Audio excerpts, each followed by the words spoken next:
Eureka Academy. En breve comenzamos.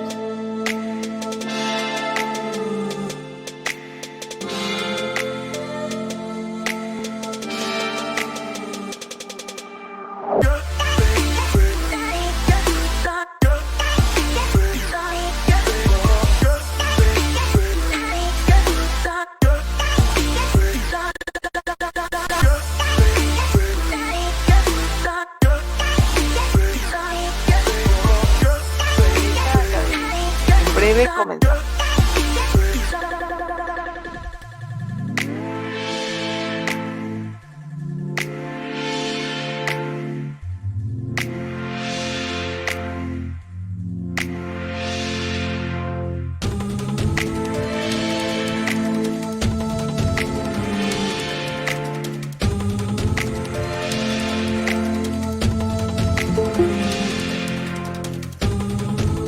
Eureka Academy. En breve comenzamos.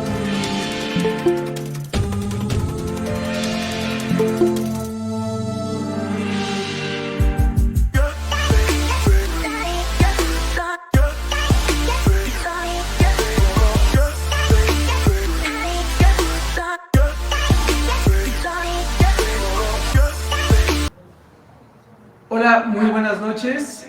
Estamos nuevamente ya aperturando la siguiente conferencia y bueno, pues de igual manera me da mucho gusto tener a nuestra conferencista en esta temática que es sobre neuroanatomía, patologías asociadas al sistema nervioso.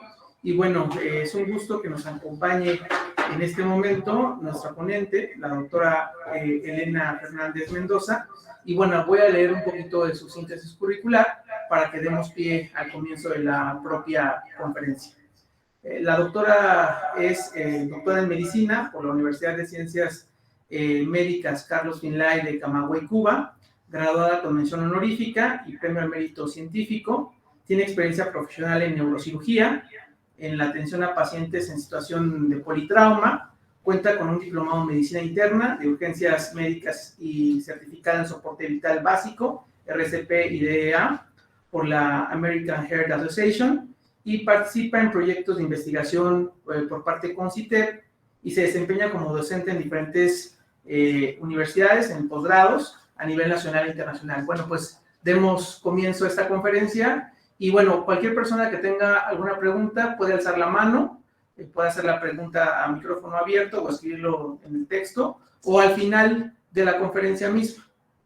Y también para quienes nos siguen en Facebook pueden hacer las preguntas para que podamos nosotros pasarla a la ponente, a la doctora, y ella pueda responder. Muchas gracias y bienvenido.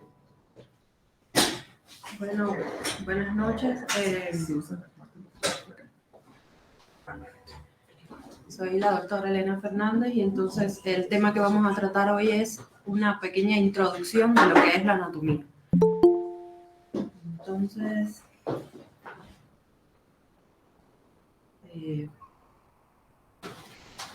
si me permiten un momento. Sí. Entonces, vamos a hablar primeramente de qué es la anatomía, los conceptos, las ciencias en las que están incluidas y a la que ella pertenece. Luego entonces vamos a hablar de un poco de la historia de la neuroanatomía, porque esta es una ciencia que realmente es muy antigua. De ahí entonces comenzaremos hablando de la filogenia y la ontogenia, que también daremos sus conceptos, y de ahí entonces las malformaciones asociadas a estas patologías, y luego entonces hablaremos de cómo está conformado y cómo es la estructura del sistema nervioso, tanto el sistema nervioso central como el sistema nervioso periférico. En un momento más entonces compartimos las diapositivas.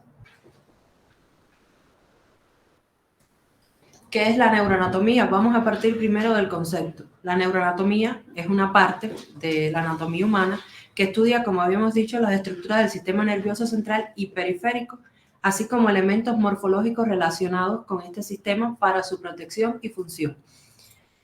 Hay que tener en cuenta que es posible conocer más de la neuroanatomía gracias a los estudios de imagen. que hablaremos en el curso más adelante cuáles son estos estudios, desde la radiografía simple, la tomografía computarizada, la resonancia magnética y las tomografías por emisión de positrones, cuya interpretación a la luz de un conocimiento profundo de la forma normal y de las alteraciones que condiciona la patología, se identifica la magnitud del daño neurológico. Y esto se correlaciona con síntomas y signos presentes en el paciente.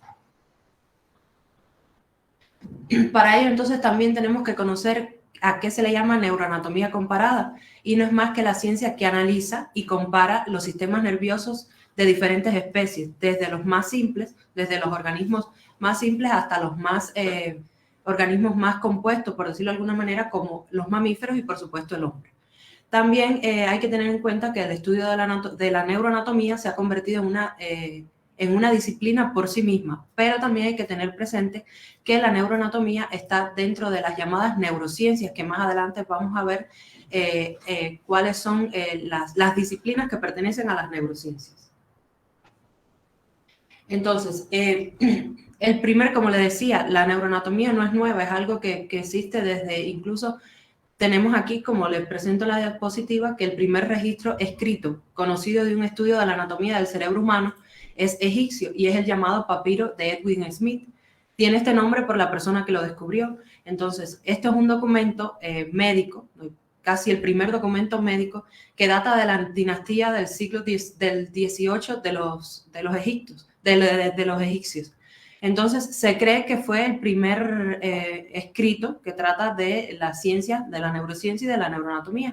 Está redactado en una escritura especial, que era la escritura eriática, que era un tipo de jeroglífico. Y contiene, una vez que lograron traducir todo esto, contiene tratamientos sobre todo de heridas de guerra y descripciones anatómicas, no solo del sistema nervioso central, sino de todos los órganos.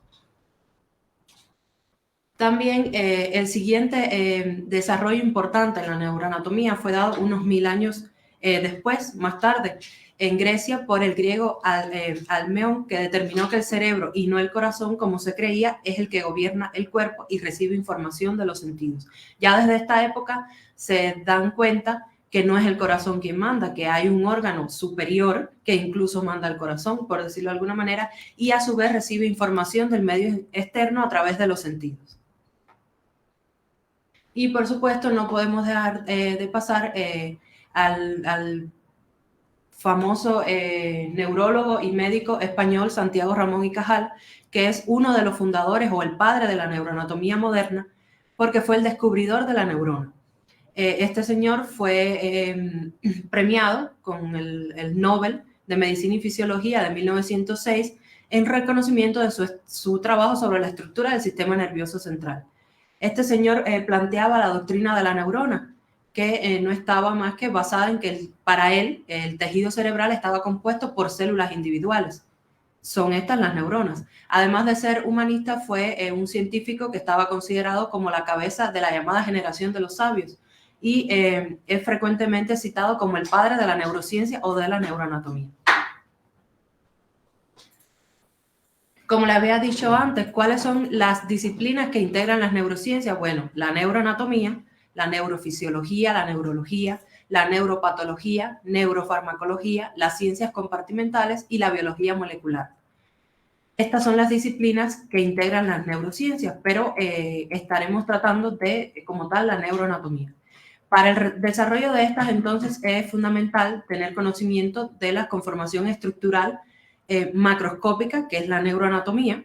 ¿A qué me refiero con macroscópica? Cuando macroscópica viene de grande, entonces vamos a estar viendo las estructuras anatómicas del sistema nervioso central y luego entonces veremos asociado a esto la microscópica, que es la neurofisiología del sistema nervioso central, o sea, cómo funciona el sistema nervioso central.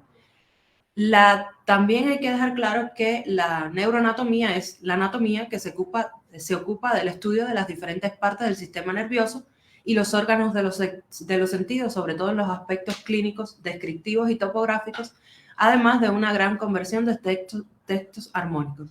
La neuroanatomía también abarca uno de los más importantes y complejos temas que estudia la anatomía y es elemental para el correcto estudio de la medicina, tanto la medicina humana como la veterinaria. Para ello, entonces, para entender la neuroanatomía, debemos empezar por la filogenia. ¿Qué es la filogenia? Bueno, es una parte de la biología que se ocupa de las relaciones de parentesco entre los distintos grupos de seres vivos. Además, existe otro concepto biológico que dice que es el origen y desarrollo evolutivo de las especies y en general de las estirpes de los seres vivos. O sea, ¿qué es la filogenia? Es una ciencia que va comparando el desarrollo, sobre todo del sistema nervioso central, desde seres bien primitivos hasta los más adelantados, por decirlo de alguna manera, que es el hombre, con su grado superior de desarrollo de su sistema nervioso central. La filogenia de los seres vivos, bueno, como había dicho, es el estudio del origen y la evolución de los seres vivos desde sus formas más simples hasta las más complejas. ¿Qué es evolución entonces? Simplemente es cambiar a través del tiempo. También la filogenia hay que tener en cuenta que es la parte de la biología que se ocupa del estudio de las relaciones evolutivas y parentesco entre diferentes especies, como le había dicho, desde las formas más simples hasta las más complejas.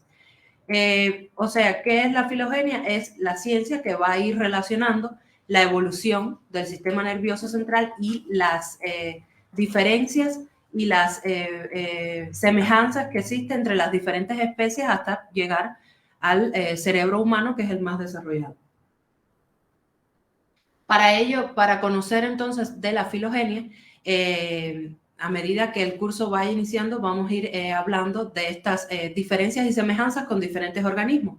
Pero es importante saber que vamos a ir relacionando el sistema nervioso central desde el sistema nervioso reticular y anular, que es el que vemos en los invertebrados. Hablaremos también entonces del sistema ganglionar, que es el presente en las lombrices, y los vamos a ir comparando con el desarrollo del cerebro humano. Hablaremos también del sistema nervioso tubular en los cordados, sobre todo los platelmintos y los nemátodos. Y llegando a la telencefalización, que es el grado superior al que llegó el cerebro humano. ¿Qué es la telencefalización? Bueno, aquí el encéfalo se hace más complejo, adquiere un mayor número de neuronas y funciones, que en el ser humano la telencefalización alcanza su grado máximo de desarrollo. Como había dicho, el cerebro humano es el más desarrollado. Ya aquí los hemisferios cerebrales van a tener entre 10 y 20 billones de neuronas, dando una potencialidad de adaptación, de transformación, de la naturaleza, de crear lenguaje, ciencia y cultura. Y también hay que dejar claro que el sistema nervioso humano es la estructura más organizada de todo el organismo. Está muy altamente especializada y es la más organizada. Si ven aquí en esta imagen, vemos una pequeña evolución de cómo ha ido desde el cerebro de, por ejemplo, el tiburón, que es un pez, hasta el hombre.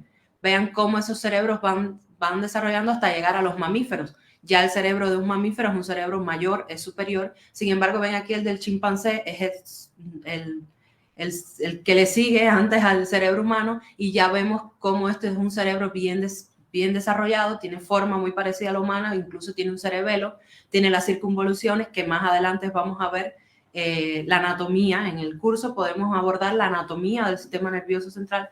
Y por último, el cerebro del hombre con una mayor cantidad de masa, un mayor peso, una mayor especialización. Vemos un cerebelo mayor y vemos toda la estructura del telencéfalo, que es como se le llama al cerebro. Eso lo podemos ir viendo más adelante, pero de manera general, para que se hagan una idea de cómo va evolucionando y cómo se va comparando con las diferentes especies. Entonces, una vez que abordemos toda la parte de la filogenia, que es la comparación y es el desarrollo desde los organismos más simples hasta los organismos más especializados, entonces pasaremos a lo que es la ontogenia. ¿Qué es la ontogenia? Bueno, es la rama de la biología, proviene del griego ontos, que significa ser, y génesis, que significa origen. ¿Qué es? Bueno, es el estudio del desarrollo de los seres vivos desde la concepción, es decir, desde la fecundación hasta el final de la vida. Otro concepto es que la ontogenia es también llamada morfogénesis o ontogénesis, que describe el desarrollo de un organismo desde la fecundación, como había dicho, desde un cigoto durante la reproducción sexual hasta la senescencia, pasando siempre por la forma adulta. También hay que tener en cuenta que la ontogenia o embriología, como también se le conoce, pone especial énfasis en las dos primeras semanas luego de la fecundación. ¿Por qué? Porque vamos a ir viendo en el curso que estas 2 semanas son las semanas donde a ver, existe todo un cambio durante toda la gestación, pero estas 2 semanas, y diría hasta la tercera semana, son las semanas donde son cambios muy bruscos, donde pasa de ser prácticamente una célula a tener un sistema nervioso central primitivo, pero un sistema nervioso central e incluso un corazón que bombea sangre. Entonces, también la ontogenia y la embriología no solo se encarga del desarrollo normal, también nos precisa temas sobre las alteraciones congénitas que se pueden producir durante este periodo. Esta imagen, entonces, igual como la anterior, para que tengan una idea de cómo desde el día 1, donde ocurre la fecundación, desde el día 1 hasta la semana 23, cómo se va viendo un feto pasando desde 2 simples células con toda su multiplicación celular y su división hasta formar un organismo. Ahí llega hasta las 23 semanas. Entonces, el desarrollo animal ontogenia cumple 2 funciones principales. ¿Cuáles van a ser? Generar diversidad celular, o sea, diferenciación celular a partir de un huevo fecundado, que es el llamado cigoto, y organiza los diversos tipos de células en tejidos y órganos. Ya esto es la morfogénesis y crecimiento. Y, en segundo lugar, asegura la continuidad de la vida de una generación a la siguiente, o sea, la reproducción. Entonces, ¿cómo es el desarrollo embrionario? Específicamente del sistema nervioso central. Eso lo vamos a ir tratando en el curso, pero quería que tuvieran una idea. El desarrollo del sistema nervioso central dura aproximadamente 8 semanas. Finaliza el desarrollo del sistema nervioso central cuando el embrión mide simplemente 30 milímetros de longitud desde el cráneo hasta los glúteos y pesa 2.4 gramos. Aquí inicia desde la semana 1 hasta la semana 8. Este es el desarrollo completo del sistema nervioso central.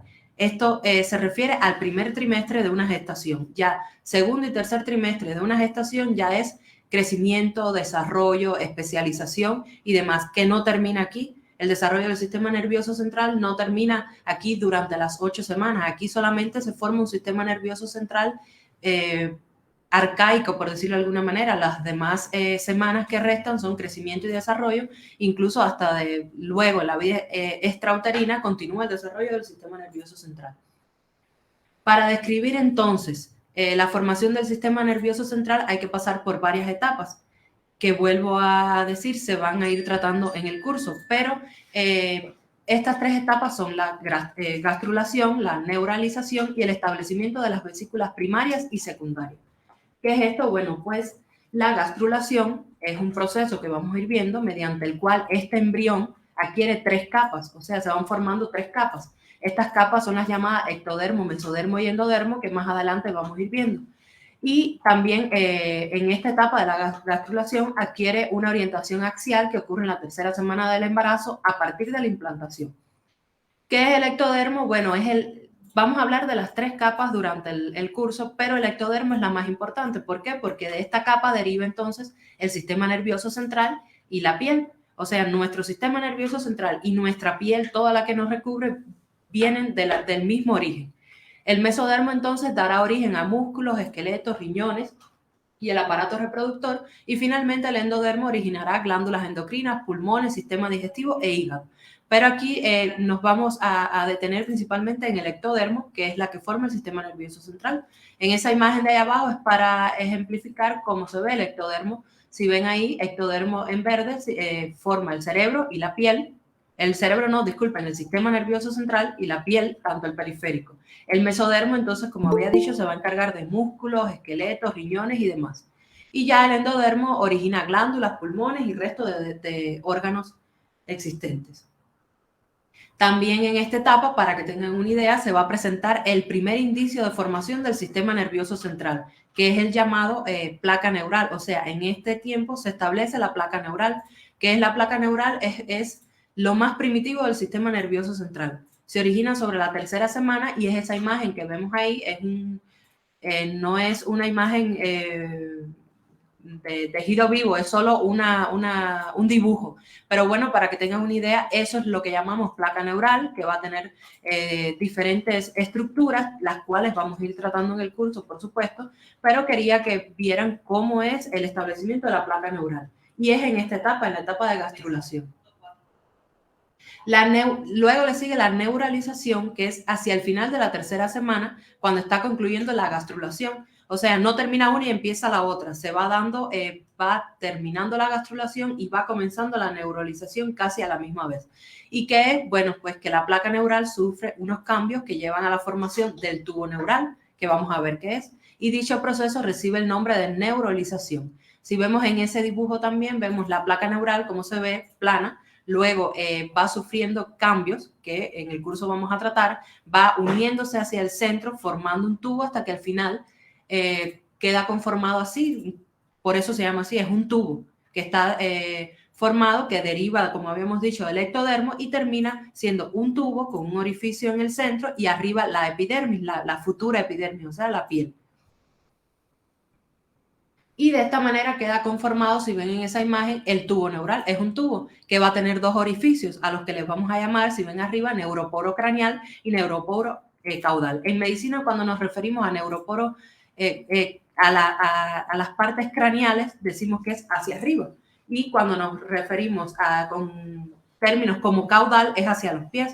Entonces, así queda conformado el tubo neural, queda un orificio arriba, que es el neuroporo craneal, y un orificio que es el llamado neuroporo caudal. Y así queda conformado el tubo neural en la tercera semana de gestación.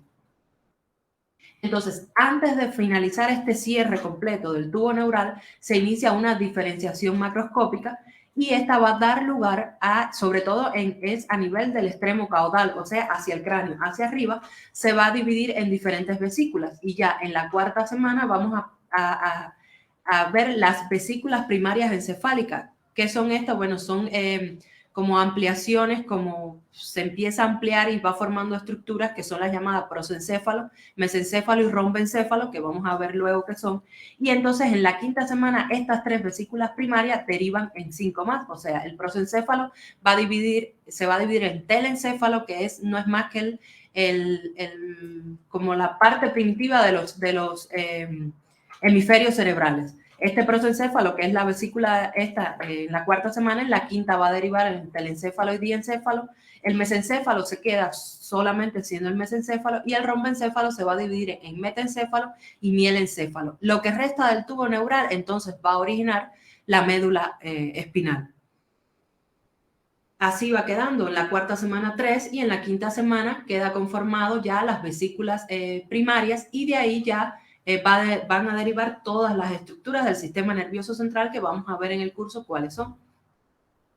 Esta imagen a mí me gusta mucho porque representa lo que le había enseñado anteriormente, pero cómo se ve la proyección en el embrión. Se ve, como le había dicho, el prosencéfalo, mesencéfalo y rombencéfalo en la cuarta semana y en la quinta semana acá vemos por los colores cómo se deriva en cada una y cómo queda al final en esta imagen de abajo conformado el sistema nervioso central con todas sus estructuras y su organización superior.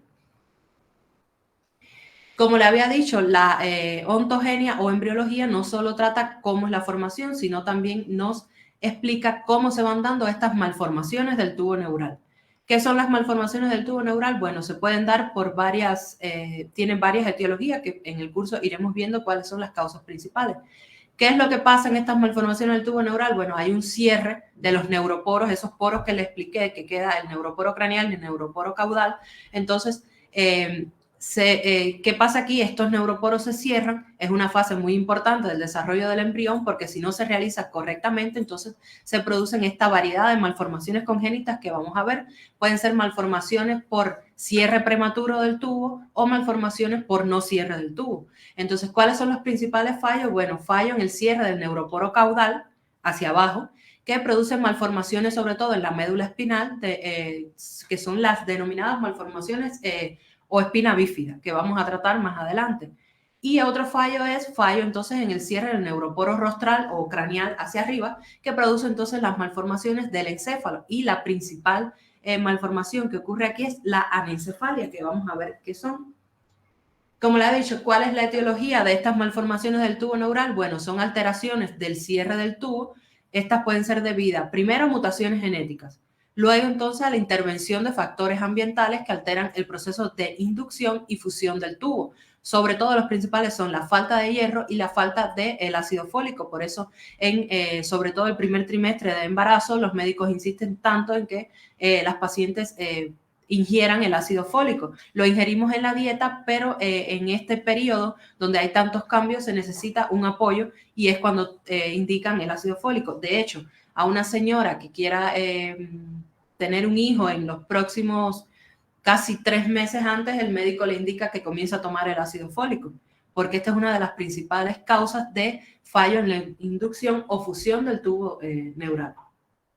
¿Cuáles son entonces la que le hablaba, la anencefalia? ¿Qué es la anencefalia? Bueno, como lo ven ahí, es una imagen un poco dura, pero es así. La anencefalia es la ausencia de la bóveda craneal y de las cubiertas que recubren el cerebro. Se observa una masa de neuroglia, o sea, una masa de tejido cerebral remanente que prácticamente no es cerebro, con unas hemorragias expuestas, y esto lastimosamente es letal. El fallecimiento de estos niños que llegan a término, yo diría que ni semanas, días y hasta horas. Muchas veces cuando se detecta, porque llegar a esta fase ya... Estos defectos congénitos, sobre todo uno tan grande como este, se detecta incluso desde los ultrasonidos del primer trimestre de embarazo. Entonces, muchas veces se le explica que es un feto que no es viable, que no va a estar vivo, esto no tiene solución, no hay manera de arreglarlo. Y entonces muchas veces se decide, por ejemplo, yo vengo de un país que es Cuba, se decide muchas veces con consentimiento informado de la familia, terminar con este tipo de gestación porque no tiene solución. Entonces, es un defecto dado por la ausencia de los huesos craneales y de tejido encefálico, y lo que puede existir es un remanente de tejido cerebral y una pobre formación del cráneo. En este dibujo que vemos acá, vemos la formación del cráneo de un recién nacido, y en este del lado derecho, entonces vemos la anencefalia. No hay bóveda craneal, no hay huesos que recubran, eso está totalmente abierto, y lo que creemos que es cerebro no es cerebro, es solo una masa de neuronas que están ahí, pero no es un cerebro. Este es la expresión máxima de un defecto del tubo neural, sobre todo del neuroporo craneal hacia arriba. Y las otras entonces son las espinas bífidas, que pueden ser abiertas o cerradas. Las abiertas es una espina bífida quística o mielodisplásica que se caracteriza porque hay un defecto del cierre de la piel y de los arcos posteriores de la vértebra y la médula. O sea, la columna vertebral no se formó bien, entonces ahí se exponen las estructuras que quedan conformadas dentro del raquis, o sea, dentro de la columna como tal. Es un fallo del cierre del tubo neural, como le había dicho, pero hacia abajo. Sin embargo, es a nivel, como le había dicho, a nivel del neuroporo posterior o caudal, hacia abajo, y se produce a lo largo de los primeros 3 meses de gestación. En esta acá vemos un dibujo donde se ve cómo es la salida, parecida a una hernia, la salida de estructuras del sistema nervioso central, porque ahí la piel quedó expuesta o abierta y no se formó. En la de acá vemos entonces un dibujo de cómo se observa una espina bífida abierta. Observamos ahí en ese bebé cómo se ve, se exponen estructuras del sistema nervioso central como la dura madre, la columna, y es un saco compuesto de líquido cefalorraquídeo. Aclarar, estas malformaciones congénitas también se pueden detectar desde la vida intrauterina con un simple ultrasonido. ¿Cómo se clasifican? Como le había dicho, en espinas bífidas abiertas y cerradas. Aquí entonces vemos muestras de espinas bífidas abiertas, que su nombre va a estar en dependencia de las estructuras que salgan hacia afuera. Por eso vamos a ver meningocele o mielosquisis, que es una placa neural que está abierta, expuesta totalmente a la intemperie, hay líquido cefalorraquídeo que sale y hay un déficit neurológico completo por debajo de esa lesión.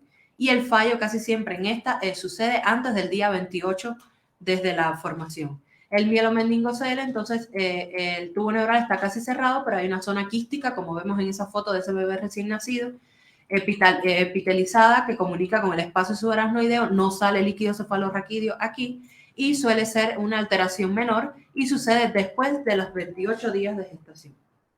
La otra es el meningocele, donde hay una falta del cierre del arco posterior, que en el curso vamos a hablar incluso de la anatomía de la columna vertebral, y entonces el contenido es únicamente líquido cefalorraquídeo y está cubierto por dura madre y piel. Y la espina bífida oculta, entonces, es un fallo en la formación y cierre completo de las láminas de las vértebras, por lo que no se forma la apófisis espinosa. Más adelante vamos a ver qué es la estructura anatómica de una vértebra para comprender esto. Y entonces, por sí solo no supone una afectación del tubo neural y aquí no hay ningún déficit neurológico. Muchas veces hay personas que llegan a la edad adulta sin saber que presentan una espina bífida oculta y con un simple rayo X, como vemos ahí, vemos que esa vértebra no se formó por completo y muchas veces ni tienen dolor ni nada y uno de casualidad dice, ah, mira, descubrimos que tienes una espina bífida oculta. ¿Qué pasa? Que vamos a ver en el curso que hay muchas veces que el cuerpo humano es muy sabio y muchas veces en esta espina bífida oculta vemos estigma. ¿Qué son los estigmas? Son señales que nos dice el cuerpo de que algo está mal debajo. Casi siempre estas personas a nivel de esta espina bífida oculta presentan un lunar con un mechón de pelo, pueden presentar una mancha, pueden presentar sobre todo un lunar, casi siempre con un mechón de pelo y esto nos dice de que nos alerta si examinamos a este paciente de que hay algo ahí. Entonces, también vamos a tratar qué son las estructuras anatómicas del sistema nervioso central. Bueno, el sistema nervioso central y sensorial es responsable de la percepción de procesos que tienen lugar dentro o fuera del organismo y de la comunicación interna y externa del organismo. Está conformado por el sistema nervioso central y el sistema nervioso periférico. El sistema nervioso central, a su vez, está conformado por el encéfalo, o sea, el cerebro y la médula espinal, formando una unidad estructural y funcional, puesto que se continúa uno con el otro. Y aquí vamos, sobre todo en el curso, vamos a profundizar en la célula, que es la unidad estructural y funcional sin la que el sistema nervioso central no funciona, que es la neurona. Entonces, el sistema nervioso central está formado por los nervios que provienen del encéfalo y la médula espinal, o sea, nervios craneales y nervios periféricos que se dirigen a la periferia ramificándose progresivamente, pero que vienen del sistema nervioso central. Entonces, la comunicación del sistema nervioso central con el resto del cuerpo se hace a través de estos nervios craneales y los nervios espinales. O sea, para que el sistema nervioso central responda ante un estímulo, necesitamos del sistema nervioso periférico. Necesitamos de estos nervios, de estos sentidos que van hacia las diferentes zonas del cuerpo y nos traen información. El sistema nervioso central, entonces hay que tener en cuenta que está envuelto por huesos, el cerebro por el cráneo y la médula espinal por las vértebras, y vamos a tratar también la anatomía y las patologías asociadas a lesiones a nivel del cráneo y de las vértebras que traen una repercusión sobre el sistema nervioso central y periférico. Entonces, entre el hueso y el sistema nervioso central encontramos las meninges craneales y espinales, que son unas capas que recubren todas estas estructuras, que también vamos a hablar de ellas, de cómo se forman y cuáles son las patologías asociadas. Y la superficie del encéfalo es gris, está determinada por células nerviosas localizadas en su superficie, y la médula es blanca, determinada por las prolongaciones de las células nerviosas que están aisladas por mielina. O sea, los axones son las prolongaciones de estas neuronas que van a estar forrados, por decirlo de alguna manera, de mielina, y vamos a ver los trastornos también que ocasionan daño en estos axones.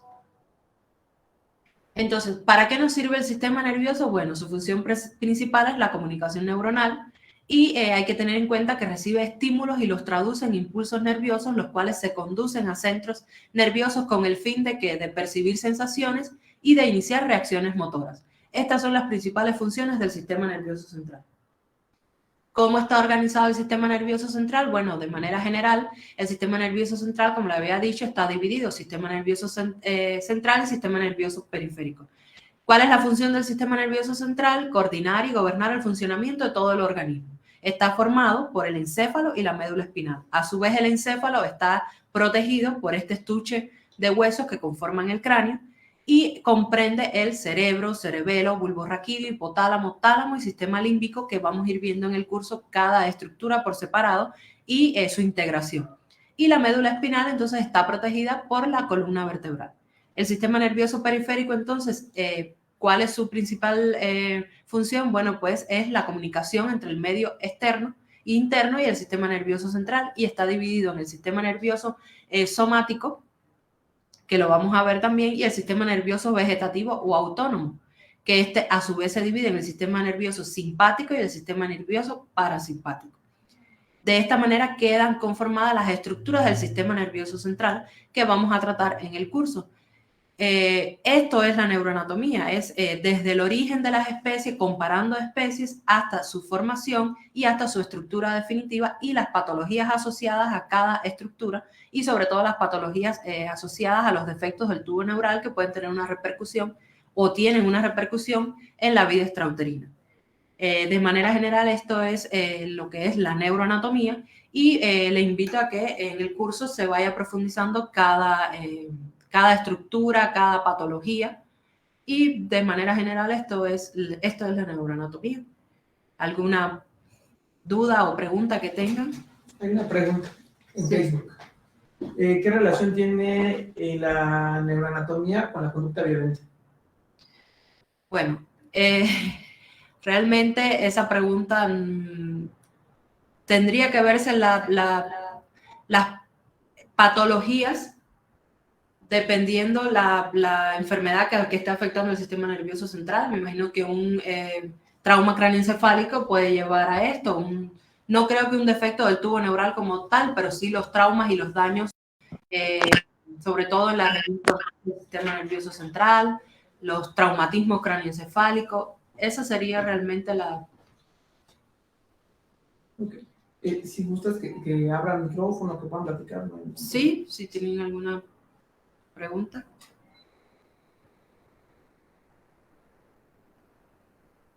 Podemos escuchar. Sí. No, aquí en Facebook.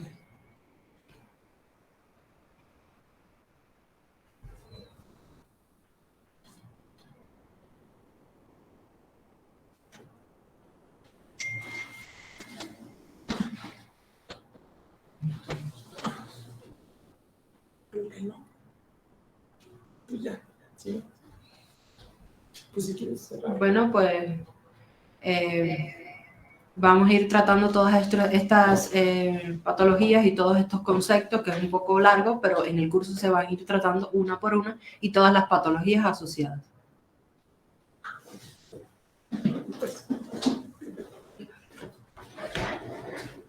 Perfecto, pues agradecemos mucho la asistencia y esta ponencia se me hace también muy interesante.